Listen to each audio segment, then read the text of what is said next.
안녕하세요. 아이고 아직도 휴가 중인 분들이 많으신가 보네. 예. 많이 안 나오셨네. 다들 휴가는 잘 보내셨어요? 공부 많이 하셨어요? 한 걸로 알고. 아 해도 모르겠어요? 예. 뭐 시험 보시기 전까지는 알겠죠 뭐. 걱정하지 마시고. 자 오늘 31회 문제입니다. 예 31회 문제 한번 풀어보도록 하겠습니다. 푸실 만했어요? 원래 이게 홀수 문제가 좀 어려워요. 학수가. 자, 문제 확인하겠습니다. 41번 문제는 광역도시계획이죠. 광역도시계획은 뭐 5회 이상 출제가 됐다. 최근 10개년도에 그럼 무조건 출제된다라고 생각하시고 보셔야 돼요. 예, 틀린 것은 광역도시계획에서는 수리권자를 꼭 잘 보셔야 돼요. 네. 자, 1번은 도지사는 시장 군수가 협의를 거쳐 요청하면 단독으로 광역도시계획을 수립할 수 있다. 맞나요? 시장 군수가 지도부에서 도지사님 단독으로 수립해 주세요. 그러면 도지사는 단독으로 수립할 수 있죠. 자, 그런데 이 문장이 어떻게 나오면 틀려요? 예, 시도국장은 시사가 협의를 거쳐 요청하면 국장이 단독으로 수립할 수 있다. 그러면 그 문장은 틀린 문장입니다. 그러니까 여기는 협의 거쳐 요청하면 단독으로 수립할 수 있는 사람은 도지사다. 이거 조심하시고 그리고 또 하나 기억할 것은 이렇게 요청에 의해서 도지사가 단독 수립할 때 이때는 국장한테 승인 받아야 안 받아요. 요청 나오면 승인 X 또 기억을 꼭 하시기 바랍니다. 원래 시도지사는 국장한테 승인 받아야 되잖아요. 네, 이 경우는 승인 안 받는다. 보시고 2번 광역도시계획 수립 기준은 국장이 정한다. 그것은 계획의 기준은 무조건 광역도시계획이든 기본계획이든 도시군관리계획이든 계획의 기준은 누가 정한다고요? 국장이 정한다. 이건 꼭 기억하고. 그다음에 3번은 광역도시계획 수립을 위한 공청회. 자, 광역도시 수립할 때 공청회 하나요? 광역도시계획 수립 절차가 어떻게 돼요? 기공지수. 그죠? 여기가 수립권자가 수립할 때 거치는 행정 절차죠. 기가 뭐예요? 기초조사. 그리고 공은 공청회 개최. 공청회는 필수적 사항입니다. 그래서 광역도시 수립하거나 변경할 때는 공청회 개최하고. 그리고 지가 뭐예요? 지방의회 등 의견 청취. 그러면 여기 이제 공청회 물었잖아요. 공청회는 개최해야 됩니다. 근데 개최할 때 미리 알려야 되죠. 개최 공고해야 되겠죠. 공청회 개최하겠습니다라고 공고하는데 개최 예정일 몇 일 전까지 14일 전까지 1회 이상 일간신문에 공고합니다. 그리고 나서 이제 공청회를 개최하는데 공청회는 원래 광역계획권 단위로 개최해요. 그런데 광역계획권이 너무 넓으면 수개의 지역으로 구분하여 개최할 수 있나요? 구분하여 개최할 수 있다. 그리고 또 하나 여기서 공청회 나올 것은 공청회에서 제시된 의견이 타당하면 반영하죠. 타당하면. 그러나 공청회를 생략할 수 있다 그러면 안 되고 제시되면 타당하면 반영하고 그리고 공청회 주재는 누가 해요? 광역도시계획을 수립하는 자가 직접 공청회를 주재합니까? 아니면 수립권자가 지명하는 자가 주재합니까? 지명하는 자가 주재한다. 그래서 공청회도 정리를 꼭 하시고 자 3번 질문도 맞죠? 4번은 국장은 광역도시계획을 수립했을 때 그 내용을 공고하고 일반이 열람할 수 있도록 해야 된다. 자, 여기 수립, 광역도시계획은 누가 수립해요? 국장도 수립하고 그리고 시도지사도 수립하고 그리고 시장 군수도 수립하죠. 근데 국장이 광역도시계획을 수립해야 되는 경우는 어떤 경우예요? 어떤 경우?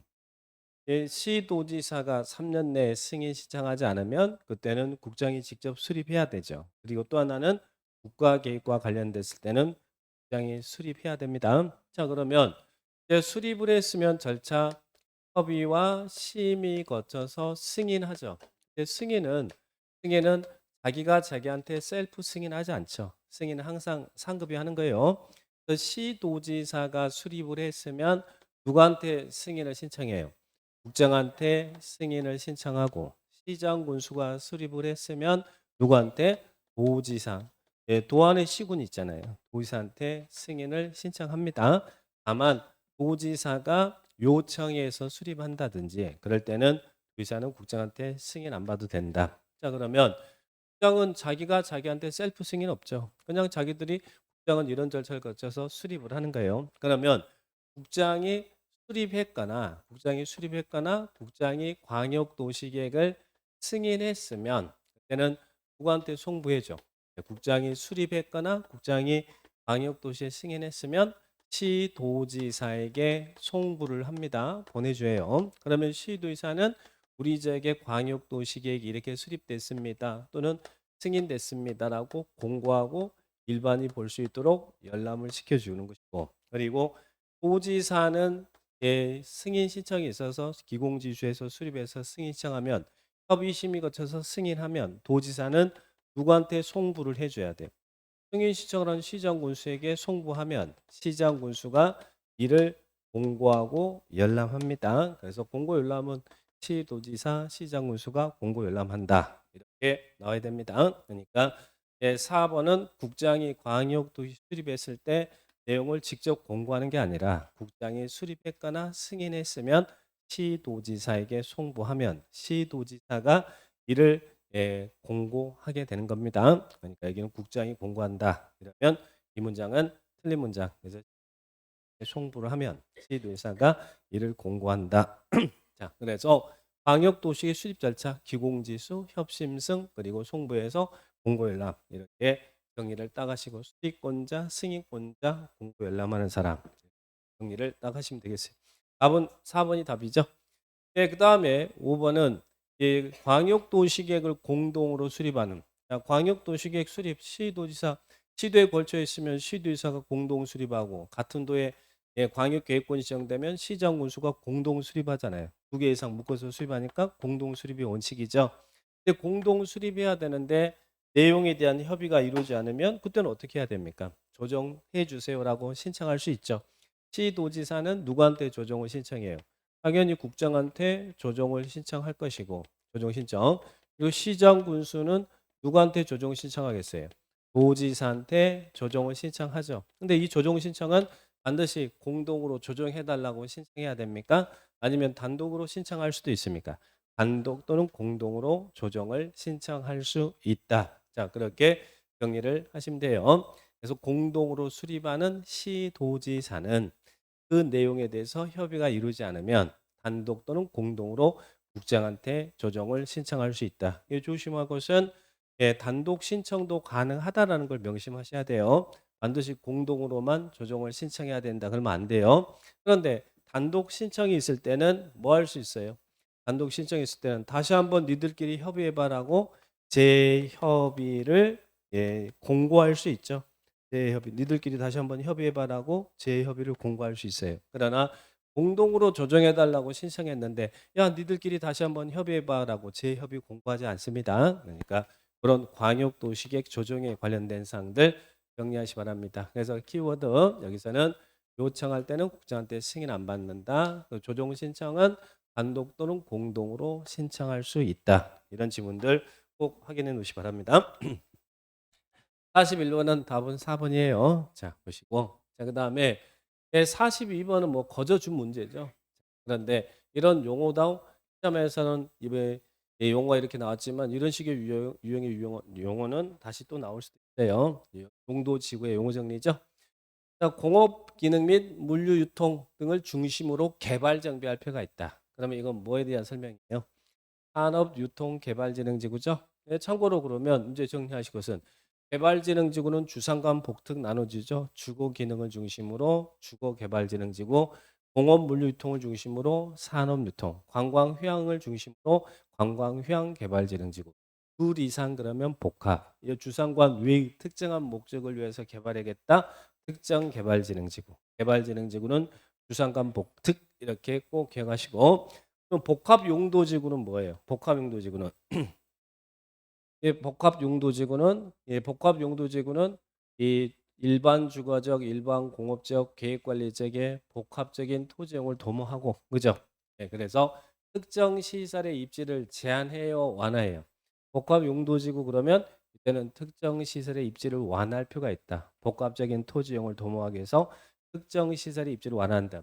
요놈하고 복합개발진흥지구하고 헷갈리면 안 돼요. 복합개발진흥지구는 주상관의 둘 이상의 기능을 중심으로 개발 정비할 필요가 있다. 그럴 때는 둘 이상의 기능을 중심으로 개발 정비할 필요가 있다. 그러면 복합개발진흥지구고 복합용도지구는 복합적인 토지 이용을 도모하기 위해서 특정 시설의 입지를 완화할 필요가 있다. 그래서 복합용도지구하고 복합개발진흥지구 헷갈리면 안 됩니다. 자, 그래서 그거 조심하시고.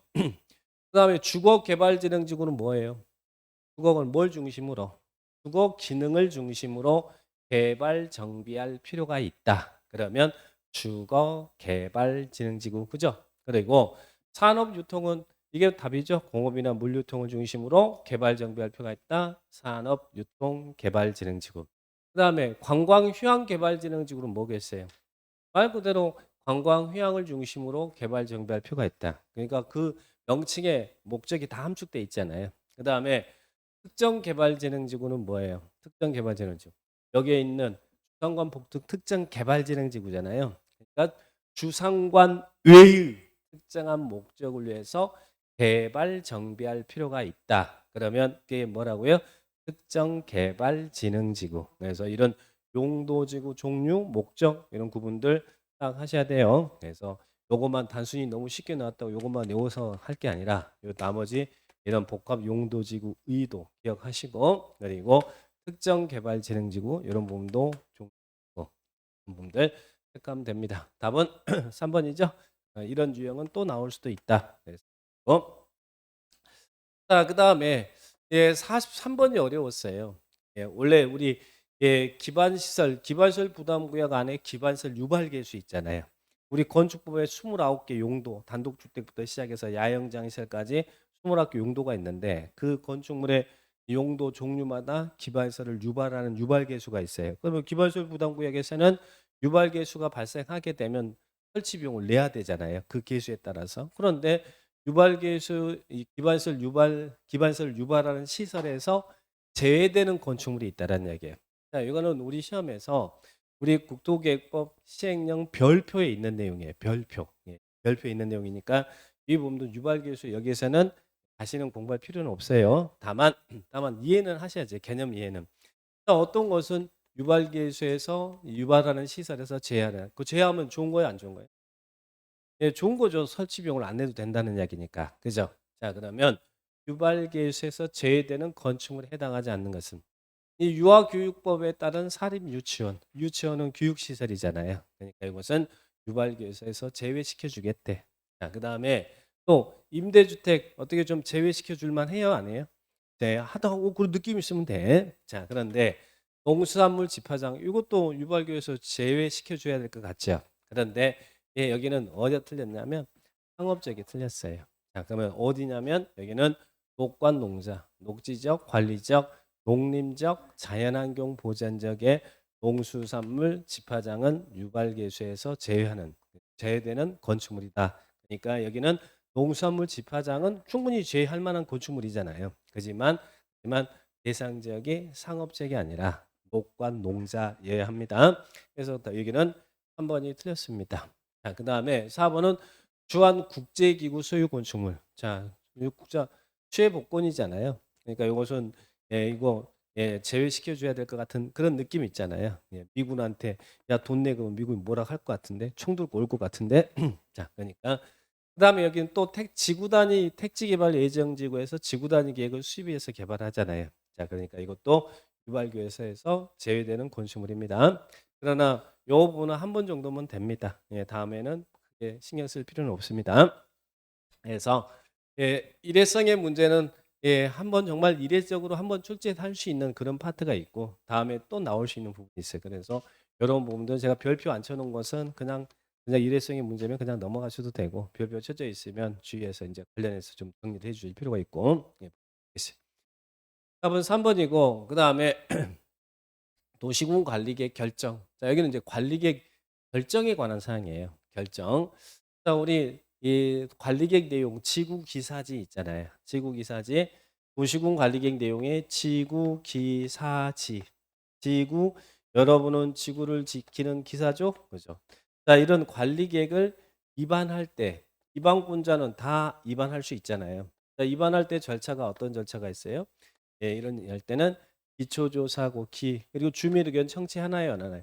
주민 의견 청취하는데 공청회를 열어서 하는 게 아니라 열람을 통해서 그리고 일정 사항에 대해서는 위반할 때 위반권자는 지방의회 의견도 거쳐야 되죠. 그래서 지구기사지를 위반하는 위반 절차는 기열지입합니다. 자, 근데 위반했으면 여기는 결정해야 되죠. 지금 문제 물어보면 결정을 물어본 거예요. 자, 그러면 예, 위반권자보다 관리객은 결정권자가 중요한 거예요. 자, 그러면 결정을 할 때 어떤 행정 절차를 거쳐서 협의와 심의를 거쳐서 결정하죠. 결정하고 고시합니다. 자, 여기 이제 이 결정이란 말은 협의, 심의, 결정하는 사항, 기열지. 그래서 지구기사지를 위반한 절차, 기열지. 그리고 결정 절차, 협심결. 기열집, 협심결. 자, 그러면 여기 있는 내용을 한번 보도록 하겠습니다. 자, 그러면 결정권자 1번은 결정권자를 물었어요. 도시군 관리계 결정은 누가 해요? 이반은 다 하잖아요. 이반은 국장도 하고 그리고 시도지사도 하고 그리고 시장 군수도 하고 이들이 다 하죠. 자, 그런데 결정은 예, 이들이 위반을 했으면 쥐들이 직접 결정을 하죠. 그런데 시장 군수는 위반만 하고 결정은 누가 해요? 도지사가 결정하죠. 도지사가. 자, 도지사. 그런데 시장 군수가 위반도 하고 결정할 수 있는 내용이 하나 있다고 그랬죠. 뭡니까? 지구단위 결정 내용 중 이 지구단위 계획구역과 계획은 자기가 위반 결정한다. 이것도 기억을 해 주셔야겠죠. 자, 그래서 시장 군수가 결정으로 나올 때는 항상 관리계획 내용 중 이 지구단위 계획구역과 계획에 대해서는 자기가 직접 위반했으면 자기가 결정한다. 그렇게 기억을 딱 하시고 자, 그다음에 예, 또 결정권자인데 국장이 관리 계획을 결정하는 사항도 체크하셔야죠. 자, 무엇은 국장이 결정을 해요. 자기가 위반한 것은 자기가 결정하죠. 자기가 위반한 건 자기가 결정할 거 아니에요. 뭐 국가계획 관련되면 자기가 위반할 수도 있고 그러니까 자기가 결정하는데 국장이 위반을 안 했어도 시도지사가 위반했어도 국장이 결정해야 되는 사항이 있죠. 그게 뭡니까? 여기에 있는 센 놈, 용도구역의 센 놈, 용도구역의 종류가 뭐였어요? 개도시 수입하자. 자, 그래서 예, 이 용도구역 그 중에 개가 뭐예요? 개발제한구역. 개발제한구역 지정 변경은 요 놈은 국장이 합니다. 국장이 하죠. 근데 도시자용공원구역은 국장이 아니죠. 우리 동네지 않아요. 이건 국장이 아니다. 자, 그리고 시가조정구역은 누구예요? 여기는 원칙은 시도지사죠. 시도지사인데 국장이 할 수도 있어요. 어떨 때? 국가 계획과 연계해서 사업을 해야겠다. 그럴 때는 이때는 국장이 할 수 있어요. 그리고 예, 수는 누구 하고? 예, 이거는 회장이고. 그래서 이런 결정권자를 잘 기억하시고. 그다음에 입지 규제는 예, 국장도 하고 시도지사도 하고 대도시장도 하고 시장 군수 빼고 나머지 다 할 수 있어요. 자, 그래서 이런 이방권자보다 관리 계획은 이방권자보다 결정이 더 중요한 거예요. 결정권자가. 그러니까 이렇게 결정권자를 이렇게 물어보잖아요. 예, 지구단위 계획은 시장 군수가 그리고 그린벨트는 국장이 결정할 수 있다. 자, 그러면 이들이 결정할 때 어떤 절차를 거쳐서 협의와 심의를 거쳐서 이 협의 심의는 동급이죠. 그런데 관리계획 내용 중에 이 협의 심의 거쳐서 하는데 예, 도시계획위원회 심의 거쳐서 국장이면 중앙도시계획 나머지는 지방도시의 심의 거치는데 도시계획위원회와 건축위원회가 공동으로 하는 심의를 해서 결정할 사항이 있죠. 뭐예요? 지구단위 계획. 지구단위 계획은 건축과 관련된 사항이니까 공동 심의를 해서 결정해야 된다. 그것도 기억하시 기 바랍니다. 지구단위 계획은 공동 심의를 해서 결정해야 된다. 지구단위 계획은 공동 심의를 해서 결정한다. 그것도 기억하시고 그다음에 결정할 때는 협의 심의 거쳐서 결정하잖아요. 근데 이 협의 심의를 생략할 수 있는 사항도 있나요? 어떤 것은 위반권자가 관리기 위반할 때 주민의 의견 청취를 생략할 수 있는 사항은 결정권자가 결정할 때 협의 심의 절차를 생략할 수 있는 사항도 됩니다. 그러니까 위반권자가 위반할 때 주민의 의견 청취를 생략할 수 있는 사항과 결정권자가 결정할 때 협의심이 없이 결정할 수 있는 사항이 있어요. 똑같습니다. 자, 어떤 것은요. 기밀을 요합니다라고 누가 그 관계된 중앙행정기관의장이 요청하거나 그리고 또 결정된 사항을 변경하는데 변경도 똑같은 절차 거칠 거 아니에요. 근데 경미한 변경. 근데 제가 강조했던 게 경미한 변경에 뭐 도시적 축소에 따른 용도 지역이나 지구나 구역을 변경한다. 이럴 때는 경미한 변경이죠. 경미한 변경은 절차를 생략할 수 있어요. 자, 그러면 4번 지문은 자, 여기는 어디가 틀렸어요? 국장은 요청이 있어야만 협의 심의를 생략할 수 있어요. 근데 누가 요청한다고요? 장관이 요청, 기밀을 요하는 사항입니다라고 요청이 있으면 그때는 협의 심의를 생략하고 결정할 수 있다. 그래서 이 부분들 똑같이 정리하시면 돼. 기밀을 요하는 사항이나 경미한 사항의 변경은 절차를 생략할 수 있다. 근데 이 기밀이란 요청이 있는 경우에 한한다. 누구 요청? 장관의 요청. 예, 기억하시고. 그 다음에 5번 지문은 너무너무 잘 나왔죠. 여기 시험에서 우리 답이 됐던. 자, 이 지구기사지가 기혈지배 협심결에서 결정되고 고시가 됩니다. 그러나 관리계획은 우리에게 직접적인 영향을 미치니까 관리 결정되면 후속 조치로서 뭘 해야 돼요? 이 결정된 내용에 대한 지형도면을 작성하고 고시해야 되죠. 그러면 관리계획 결정 효력은 언제 발생한다고? 이 고시가 아니라 지형도면을 고시한 날부터 효력이 발생한다. 근데 여기를 이 고시한 다음 날부터 효력이 발생한다고 그렇게 잘 물어보니까 실제 답도 여러 번 냈으니까 기억하셔야 돼요. 도시군 관리계획 결정 효력은 지형도면을 고시한 날부터 관리계획 결정되고 고시하면 그 고시한 날이 아니라 여기서 결정하고 이를 관보 공부에 고시하는데 이때가 아니라 지형도면을 고시한 날부터 효력이 발생한다. 이렇게 꼭 기억하시고 관리계획 결정 절차. 자, 그래서 관리계획 결정은 협의 심의 거쳐서 결정하고 고시한다. 그런데 이 고시가 돼야 관리 결정의 효력이 발생하는 게 아니라 고시가 되면 후속 조치로서 별도로 지형도면 작성하고 고시하는데 이 지형도면을 고시한 날부터 관리계획 결정의 효력은 발생한다는 이야기예요. 이 지형도면을 고시한 날부터 결정 고시한 날이 아니라 지형도면을 고시한 날부터 관리계획 결정 효력은 발생한다. 이걸 꼭 체크를 해 주시기 바랍니다.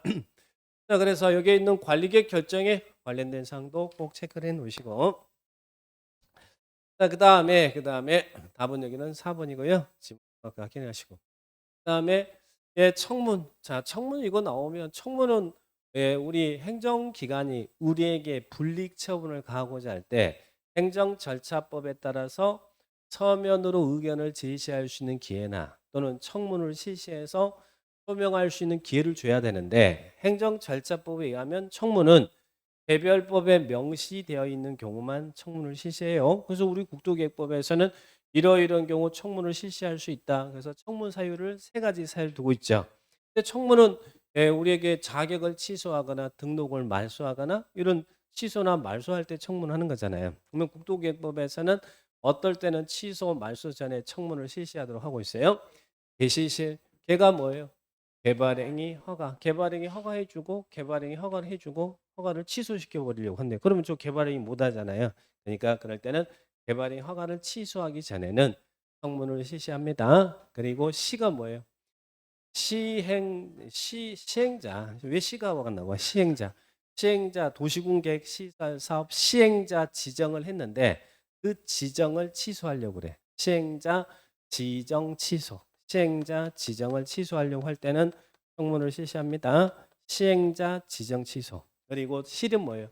실시계획 인가. 시행자가 지정돼서 실시계획 작성해서 인가 받았어. 인가 받았으면 사업을 하는데 인가를 취소해 버리면 사업 못 하잖아요. 그러니까 실시계획 인가를 취소하기 전에 청문을 실시해서 의견을 들어요. 그래서 청문 사유 나오면 개시실 그러면 돼.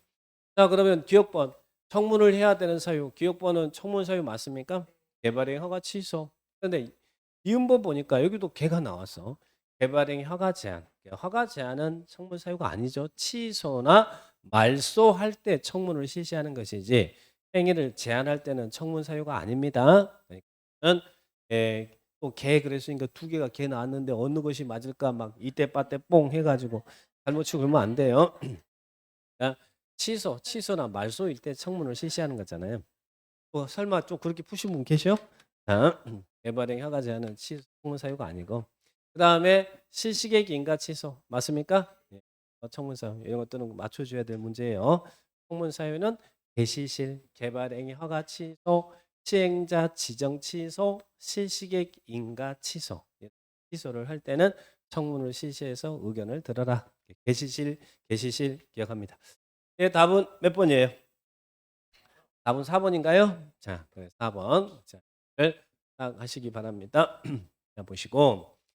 예, 그다음에 자연취락지구. 자, 용도지구에서 우리 용도지구 행위자는 원칙은 어떻게 받아요? 용도지구 행위자는 이 법이나 다른 법에 특별한 규정이 없으며 원칙은 조례로 정하죠. 조례로 정하죠. 자, 그런데 예외로 개별적 제한을 받는 게 있나요? 자, 조례가 아니라 개별적 제한을 받는 것. 우리는 어떻게 외웠어요? 누구 개고집이라고 했는데. 개고집. 고집은 개고집. 그죠? 개고집. 예. 자, 복이 뭐예요? 개고집이라면서. 예? 복이 뭐예요, 복이? 복이 복합 용도지구. 다. 여기 있네, 이 자연취락지구. 자연취락지구는 우리 법 시행령에서 이런 거 할 수 있다. 자, 그 다음에 개발지능지구. 그리고 보는 보도지구. 집은 집단취락지구. 취락지구에서 자연취락지구, 집단취락지구. 근데 이 자연취락지구가 시험에 잘 나오죠. 왜냐하면 우리 법 시행령에서 즉 우리 법 대통령령에서 자연취락지구에서 이런 거 할 수 있다고 정의하고 있으니까 출제가 참 좋죠.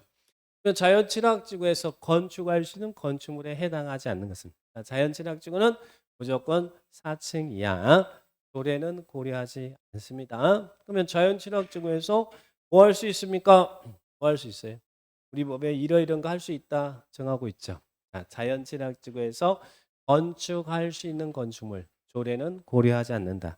자연취락지구는 4층 이하로 지어야된다는 걸 먼저 꼭 기억하시고, 자, 그러면 건축법 시행령에 규정되어 있는 단독주택의 종류는 설치할 수 있다. 단독주택의 종류 설치할 수 있고, 또 건축법 시행령에 규정되어 있는 일종 근린생활시설의 종류도 설치할 수 있다. 자연취락지구에서. 그리고 또 건축법 시행령에 규정되어 있는 이종 근린생활시설의 종류도 설치할 수 있다. 다만 이종 근린생활시설 중에 요놈들은 안 된다. 무엇은 안 된다? 일한다는 제외한다. 휴게업점, 음식점은 안 된대. 예, 오염되고 그러니까 이종 근생시설의 종류 중 휴게업점, 일반 음점, 안마실소, 단란주점 제외한다. 그러나 단란주점은 안 되지만 노래 연습장을 설치할 수 있어요, 없어요? 노래 연습장은 됩니다. 자, 그러니까 안 되는 것 잘 기억하시고. 그리고 또 건축법 시행령에 규정되어 있는 운동시설의 종류는 설치할 수 있다. 상고시설의 종류도 설치할 수 있다. 그리고 동물, 식물 관련 시설의 종류도 설치할 수 있다. 그리고 교정 및 국방 군사시설의 종류도 설치할 수 있다. 그리고 또 방송통신시설의 종류도 설치할 수 있다. 발전시설의 종류도 설치할 수 있다. 요걸 이렇게 낸 거예요. 그런데 여기는 요거를 이 종류를 여기 있는 시설의 종류를 구체적으로 물어봐 버렸어요. 자, 그러면 여기서 보니까 건축할 수 있는 건축물에 해당하지 않는 것은 자, 1번 동물 전용의 장례식장. 동물 전용의 장례식장은 어디에 해당하는 종류예요? 장례시설에 해당되는 종류입니다. 그래서 장례시설에는 우리 건축법 시행령의 장례시설에는 장례식장하고 동물 전용의 장례식장 두 개가 있잖아요. 여기 장례시설이 있어요, 없어요? 없잖아요. 여기 없으면 안 되는 거예요. 없으면 안 되는 거야.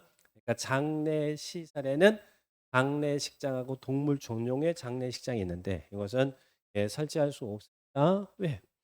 우리 법에서 설치할 수 있도록 규정하고 있지 않으니까. 자, 그런데 단독주택은 가능한가요? 단독주택의 종류는 여기 단독이니까 단독도 있고 다중도 있고 다가구도 있고 공간도 있고 그런 단독주택의 종류는 설치할 수 있죠. 자, 도축장 설치할 수 있을까? 도축장이 뭐예요? 동물, 식물 관련 시설의 종류입니다. 그러면 동물, 식물 관련 시설의 종류는 설치할 수 있다 그랬잖아요. 그러니까 도축장은 동물, 식물 관련 시설의 종류이기 때문에 도축장이라든지 도개장이라든지 이런 죽이는 시설들 다 동물, 식물 관련 시설입니다. 그러니까 설치할 수 있더라는 이야기야. 할 수 있다. 그럼 마을회관은 어디에 해당되는 종류예요? 마을회관은 일종 근린 생활시설에 해당되는 종류잖아요. 그래서 마을회관이니 양수장, 정수장 이런 것들 다 일종 근린 생활시설이라고 그랬죠. 그러니까 마을회관 일종 근생시설에 해당되는 종류니까 설치할 수 있고, 그다음에 한의원은 어디에 해당되는 종류예요? 한의원도 일종 근생이지. 의원이란 단어가 붙으면 의원, 한의원, 치과의원, 의원이는 일종 근생시설에 해당되는 종류잖아요. 그러니까 일종 근생시설이니까 설치할 수 있죠. 그래서 이렇게 상당히 이제 깊이 물어본 거예요. 건축물의 이런 용도, 종류도 알고 있는지를 물어본 겁니다. 근데 이런 식의 문제가 이제 나옵니다. 그러면 여기서는 답은 1번이 틀렸고 나머지는 맞습니다. 그러나 여기는 또 출제 가능성이 있는 부분들이에요. 자, 문제를 얼마든지 또 출제할 수 있는 부분이니까 잘 체크하시고, 일단 무조건 4층 이하라는 걸 꼭 명심하시고, 4층 이하 자연 친화지구에서 설치할 수 있는 것을 생각합니다.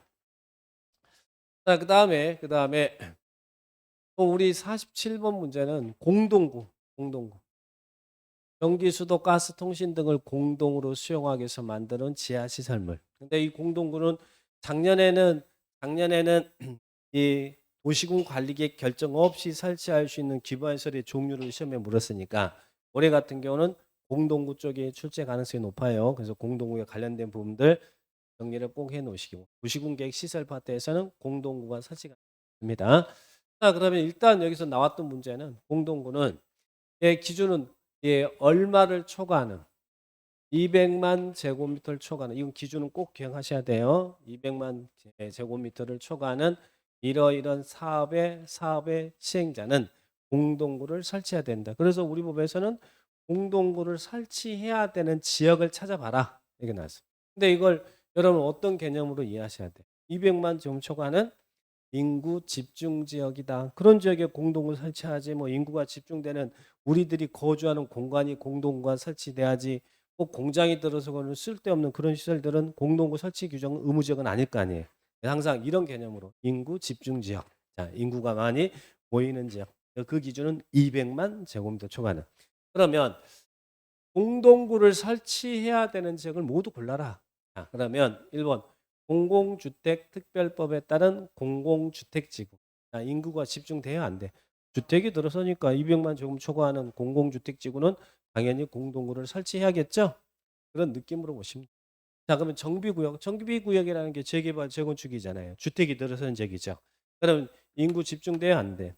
되니까 200만이면 충분히 집중되고 남을 거 아니에요. 그럼 공동구 설치해야 될까요? 설치해야 돼. 그러면 3번은 디귿번은 산업단지. 일반 산업단지는 인구 집중 지역이에요, 공장 집중이에요? 공장 들어서는 지역이니까 200만 제곱 초과는 산업단지는 공동구 설치 의무가 없겠죠? 느낌상으로 봐도. 그리고 도청 이전 신도시. 자, 어떤 느낌? 신도시를 만든다는 말은 겁나 신도시 만들면 거기 아파트 겁나 들어서 그러잖아요. 자, 그러니까 이런 도청 이전 신도시도 인구 집중 지역이죠. 그래서 이런 인구 집중의 개념이 있으면 공동구를 설치해야 되는구나. 그러나 그 기준은 200만 제곱미터를 초과하는 이런 인구 집중 지역은 공동구를 설치해야 된다. 그런 개념으로 이해하시면 돼요. 자, 그러면 여기서는 일본도 설치하겠죠. 그래서 공동구를 설치해야 되는 지역 나오면 여기는 영, 니은, 니을인가요? 자, 그래서 공동구는 원래 시험에 잘 나왔어요. 근데 이 부분이 또 나온다가 아니라 공동구에 관련된 내용들이 나올 테니까 공동구 파트는 올해는 꼭 한번 체크를 잘 해 놓으셔야 됩니다. 자, 이렇게 정리. 그 중에서도 요거 규정은 200만이라는 기준 너무너무 중요하니까 기억하시고, 이 부분을 또 여기 들어갈 숫자가 얼마냐 이렇게 물어볼 수도 있어요. 자, 그러면 이제 공동구가 설치돼야 되는 지역. 자, 이런 분들 체크를 하시고. 그 다음에 도시군 기본계획입니다. 자, 도시군 기본계획. 광역도시계획, 기본계획, 도시군 관리계획. 이거 뭐 단골 메뉴로 나오는 것이고. 그리고 기본계획 나오면 왠지 우리는 맞출 것 같은 그런 느낌이 있잖아요. 도시군 기본계획. 기본계획에 대한 설명이다. 틀린 것은. 원래 기본계획은 누가 수립해요? 관할구역의 장 6명이 수립하죠. 6명. 특별시장, 관시장, 특자, 특도, 시장, 군수가 어떻게 기공지수해서 수립하죠. 수립하고 그리고 승인할 때는 이 중에서 시장 군수는 도안에 있는 시장 군수는 도지사한테 승인을 받아야 되죠. 나머지 특별시장, 관시장, 특자, 특도는 스스로 확정을 하는 것이고. 그래서 수립 절차는 기공지수, 협심, 확승, 확정도 있고 승인도 있다. 그래서 그 중에 시장 군수만 도지사한테 승인 받는 거예요. 자, 그러면 설명이 다 틀린 것은 맞는데 원래 기본계획은 당의 관할구역을 대상으로 우리 관할구역의 장이 수립하잖아요. 그런데 지역 여건상 필요하면 인접 관할을 포함해서 수립할 수도 있나요? 인접지를 포함할 수도 있나요? 인접 관할을 지역 여건상 필요하면 인접 지역 어디를 전부를 포함할 수도 있고 일부를 포함할 수 있어요. 그런데 인접지를 포함해서 수립할 때는 또 인접지가 포함된다고 같이 공동 수립한다 이러면 안 돼요. 기본계획은 공동 수립이 없습니다. 이 경우 지역 여건상 필요하면 인접 관할을 포함해 수립할 수 있는데 인접지를 포함할 때는 인접 관할 시장 군수와 뭐 해야 된다? 협의해야 된다. 인접 그리고 관할구역 포함할 때는 인접한 관할 시장 군수와 협의해야 된다. 이 지문은 기억을 딱 해주셔야 됩니다. 자, 그래서 1번 지문 맞죠? 인접지를 포함해 수립할 수 있다. 수립 제외 지역 그리고 인접지 포함 이런 내용들 꼭 잘 체크하시고 시험이 제일 잘 나오니까. 뭐 기본계획 수립할 때 기초조사 하잖아요. 기초조사. 수립권자가 수립할 때 당해적인 기초조사 하잖아요. 근데 이 기초조사 내용에는 토지 적성평가 재취약성 분석 포함해야 되죠. 그런데 도시군 계획 입안일로부터 몇 년 이내 토지 적성평가나 재취약성 분석이 실시됐다면 토지 적성평가 재취약성 분석은 생략할 수 있다고요. 5년. 요 숫자도 5년 이것도 달리 또 한 번 나왔잖아요. 5년 내 실시됐다면 생략할 수 있다. 기억나시죠? 자, 그래 보시고 그다음에 5번, 3번은 시장 또는 군수는 기본계획을 수립하려면 미리 그 시 또는 군 의의 의견을 들어야 된다. 자, 수립권자가 수립할 때 절차 어떻게 하라고? 기초조사하고 공청회하고 해당 지방의회 의견을 들어야 되죠. 시장 군수니까 시군의회, 우리 인천시는 인천시의회. 그래서 해당 시군의회 의견을 들어서 수립합니다. 자, 그러니까 여기는 시군의회 의견 듣는다. 기공지수 그죠? 자, 맞고. 그다음에 4번은 시장 또는 군수는 기본계획을 변경한다. 수립이나 변경은 똑같은 말이라고 그랬어요. 똑같은. 그러면 기본계획을 변경할 때 도지사와 협의한 후 지방도시계획위원회 심의를 거쳐야 된다. 자, 어떻게 됐어요? 시장 군수가 수립을 했어요. 자, 그러면 기공지수, 김포시장이 기공지수에서 김포시 기본계획 수립했어요. 그럼 뭘 해야 돼? 승인해 달라고 도지사한테 승인 신청해야지. 그러면 도지사가 기본계획을 승인해 주잖아요. 그런데 도지사는 승인할 때 어떤 절차를 거쳐서 협의 심의 거쳐서 승인한다. 그러니까 도지사와 협의한다가 아니라 도지사의 승인을 받는 거예요. 그래서는 도지사의 승인을 받습니다. 도지사는 승인할 때 협의 심의 거쳐서 승인한다는 이야기죠. 그러니까 이게 수립권자가 수립하는 절차냐 아니면 승인권자가 승인을 하는 절차냐 그 절차를 구분해서 정리하셔야 돼요. 그래서 제가 수업할 때 기공지수 하고 한번 숨을 한번 쉬었잖아요. 그리고 협심 확승 그랬잖아요. 그죠? 왜 그랬어요? 숨이 짧아서? 그건 아니고 여기는 수립권자가 수립할 때 거치는 절차. 여기는 승인권자가 승인을 할 때 거치는 행정 절차. 그래서 구분을 딱 하시라는 이야기예요. 여기는 4번 틀렸습니까? 네, 틀렸어요. 도지사의 승인받고 도지사는 협의 심의 거쳐서 승인을 하더라. 그래서 이런 절차를 보시고. 그 다음에 5번 시장 군수는 5년마다 관할구역의 기본계획에 대해서 타당성 여부를 전반적으로 재검토 정비한다. 맞나요? 몇 년마다 타당성 검토한다고요? 5년마다. 그래서 우리 기본계획에서 나오는 게 5년짜리가 2개 나와요. 5년 내 토지 적성평가 실시됐다면 적성평가 생략할 수 있다.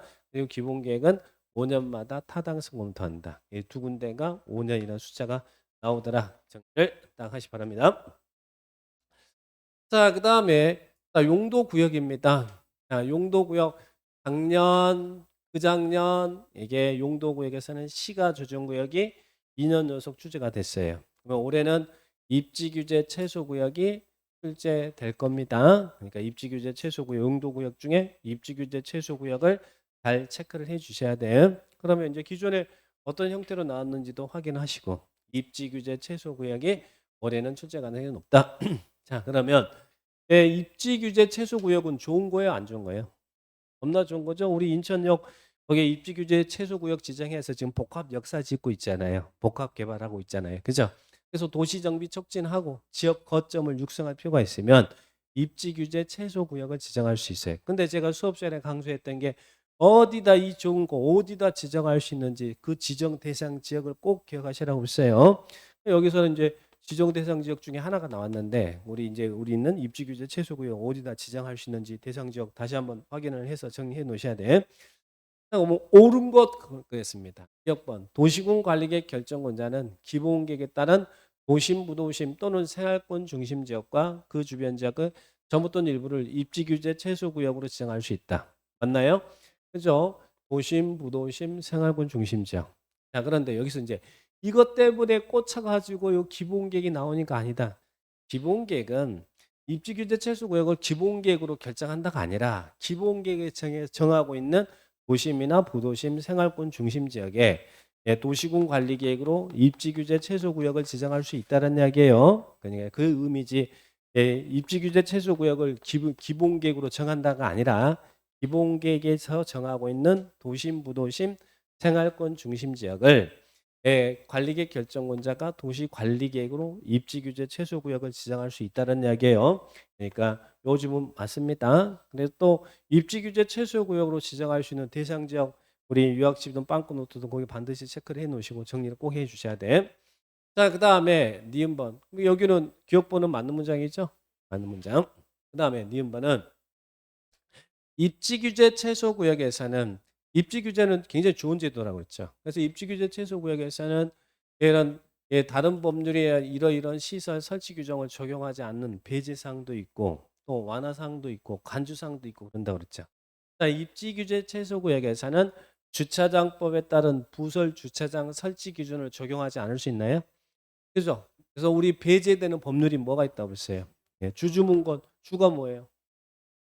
주가 주택법에 있는 주택 부대 복리 대지 뭐 이런 설치 기준은 적용하지 않을 수 있다. 주택법. 그리고 주가 여기 주차장법. 주차장이면 부설 주차장 설치. 그리고 문은 문화예술진흥법에 따른 미술 작품 설치 안 해도 된대. 문화예술진흥법에 따른 미술 작품 설치. 그리고 건은 건축법의 공개 공지 설치 안 해도 된대요. 자, 그래서 주주문건 배제. 그래서 여기는 물어보면 항상 관련 법을 낼 수밖에 없으니까 주택법, 주차장법, 문화예술진흥법, 건축법의 시설 설치 규정은 적용하지 않을 수 있다. 그러면 니은법 맞나요? 주주문건, 주문건 배제 이렇게 중얼중얼 하셔야 됩니다. 자, 그런데 입지규제 최소구역은 너무너무 좋은 제도라고 그랬잖아요. 근데 이게 남용되면 안 되니까 법에서는 이러이런 적에 지정할 수 있다 이렇게 정하고 있잖아요. 그래서 너무 좋은 제도인데 이게 남용하면 안 되니까 지정을 제한하고 있다고 그랬죠. 어디에서? 이 법에 따르지 아니하고는 다른 법률에 의해서 입지규제 최소구역 지정을 의제할 수 있어요, 없어요? 지정 제한합니다. 제한합니다. 이 법에 따르지 아니하고는 다른 법률에 한 입지규제 최소구역 지정을 의제할 수 없습니다. 그래서 우리는 지정 제한 너무 좋은 제도니까 남용해서는 안 된다라는 취지예요. 자, 그러면 입지규제 옳은 것은 나왔으니까 기억번, 니은번, 그죠? 디귿번 틀렸죠? 자, 답은 몇 번요? 2번이 답이다. 이렇게 기억을 딱 하시 바랍니다. 주주문건 배제, 주주문건 배제 이렇게 기억을 하시 바라고요. 자, 그 다음에 50번이 어려웠어요. 왜 어려웠을까? 우리가 개발행 허가 기준 경규 배지기는 알고 있잖아요. 근데 이게 일반적 기준이고 이런 일반적 기준을 대통령령으로 구체적으로 정하도록 하고 있는데 우리 법 시행령 별표에 각각의 이런 구체적인 기준을 제시하고 있는데 우리가 별표까지 들어가기 힘들잖아요. 그러니까 여기는 이 요 규정은 이제 한 번만 참고하시고, 그러나 여기도 별표를 쳐준 것은 이 일반적 기준 이 5개는 꼭 기억을 해 놓으셔야 돼. 법에 있는 법률에 있는 일반적 경규배지기 이런 말씀드린 거 있잖아요. 자, 그런데 여기서는 이제 어떤 느낌을 한번 볼까요? 자, 개발행위 허가 기준 우리 법 시행령 별표에 나와 있는 내용인데, 예, 개발행위 허가 기준에 해당하지 않는 것은 의제 인허가 등은 의제는 고려하지 않겠다. 자, 1번 자금 조달 계획이 목적 사업 실현에 적합하도록 수립되어 있을까? 돈이 겁나 많이 있어야만 개발행위를 잘할 수 있어요? 예? 돈이 많이 있어야 개발행위 허가 기준인가요? 아니죠. 근데 이제 그렇게 표현하면 딱 답을 찾는데, 자금 조달 계획 그러니까 뭔가 있어 보이잖아요. 자금 조달 계획, 돈에 관한 계획은 개발의 허가 기준이 되지 않습니다. 그러니까 돈과 관련된 기준은 없어요. 뭐 자금 조달이 이것들은 기준이 될 수가 없어요. 금전적인 부분은 1번이 답. 이 틀린 것은 그래서 1번이 틀렸고요. 그 다음에 도시군 계획으로 경관 계획이 수립되는 경우는 도시군 계획에 적합해야 될 거 아니에요. 도시군 계획에 적합하고 또 공유순 매립 성질 변경이잖아요. 매립 목적이 도시군 계획에 적합해야 된다. 얘는 이치상 맞을 것 같잖아요. 자, 그리고 또 하나 우리 토지 분할 개발 행위잖아요. 이로 해서 물건을 쌓아둔 행위 적치도 개발 행위잖아요. 토지 분할이나 물건을 쌓아둘 때는 임목벌채가 수반되지 않아야 된대. 예, 임목벌채가 수반되지 않아야 된대요. 구체적 기준. 그다음에 또 기반 시설, 즉 도로 너비에 대한 기준에 적합해야 된대. 개발행위 할 때는. 그러니까 이런 분들은 이 개발행위의 구체적인 기준들입니다. 이런 분들 해보시고. 이건 시행령의 이 별표에 나온 사항이니까 우리 법 시행령 별표에 나온 사항이니까 거의 뭐 다루지진 않았습니다. 그러나 한 번 정도만 보시고 또 안 나옵니다. 이건 10년 뒤에는 한번 나올 거예요. 나오니까 참고하시고. 그러나 일반적 기준 5개는 꼭 기억하셔야 돼요. 요거는 나올 수 있다는 이야기예요. 경규배지기. 자, 경이 뭐예요? 혹시 물어볼게. 경이 뭐예요? 개발행위가 뭐 해야 돼? 주변 환경 또는 경관과 조화를 이루한다. 그죠? 규가 뭐예요? 개발의 규모가 적합해야 된다. 형질 변경 면적 규모 5,001만 3만.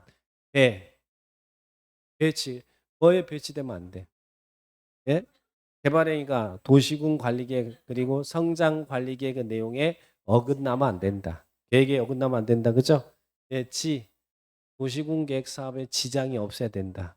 뭐 이렇게 했는데 막 소설을 쓰고 있어. 자, 그다음에 기는 기반 시설이 적절해야 된다. 그래서 정규 배직의 일반적 기준. 정규 배직이 결정이. 요거는 알아두셔야 돼요. 요건 몰라도.